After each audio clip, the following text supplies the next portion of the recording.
Hey guys, Bruno here with Warehouse for one of our final track previews for Formula One this year.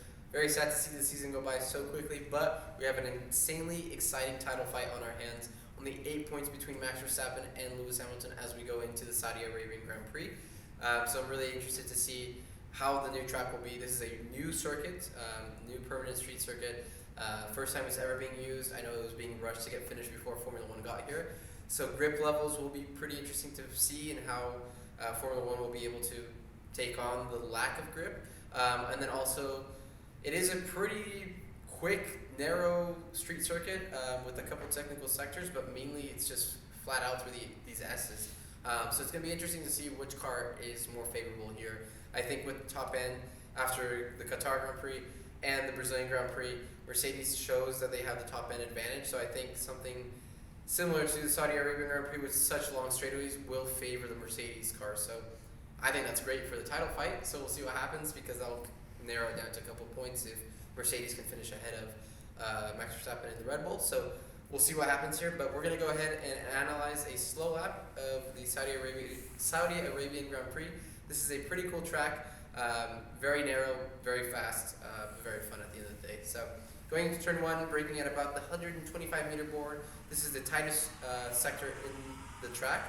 Try to use the inside curb on both the left-hander and the right-hander just to get the car to rotate. Careful on power because that wall gets out to you. And heading on into turn three, just barely grazing the outside wall. Try to use a little bit of that inside curb to rotate you. Little lift in the middle of this right-hand sweeper just to get the car over to the wall again. And then going into the double left right here, you want to tap the inside curb, let the car space out back to the left-hand side, over the curb a little bit for the right-hander, a little bit of a downshift. I was going to fifth here just to get the car to rotate enough and get up against the wall so that I can get a nice run out of this final left-hander before the back straight, because we do have a DRS zone, so getting a good run out of there will be very crucial to make an overtake possibly. Into the heavy brake zone, this corner is a little bit banked, so you can kind of carry quite a bit of speed, but the important part is you have to be patient on power because the corner continues to turn. It's a constant radius. So if you get on power too early, chances are you're going to drift out into that wall. Into the Pirelli walls here, you have to be very careful, get the car slowed down enough in late apex for the right-handers so you get a good run out of the left. As that left-hand curve kind of comes up to you, you got to be careful you don't cut it too much or get it off track. So then coming into flat-out sweeping sectors, final little technical section right here. Down to fifth gear I was going, up against the wall on the right, on the left, and then the right-hander to double right. You can kind of graze both walls and then let the car slide out all the way to the left and just hug that left wall as you're on the DRS button into the final corner. Possibility for an overtaking move here. You got to get it done, but be careful on the brakes because it's easy to lock up. But the ideal line here, brake at the 125, nice late apex, and get on the power as quick as you can just to get a good run out. But you want to aim for that late apex so you can get a good run. So here goes a fast lap of the Saudi Arabian Grand Prix. Hope you guys enjoy, and we'll see you in just a second.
Alright guys, so there is a fast and slow lap explaining the the Grand Prix for this weekend.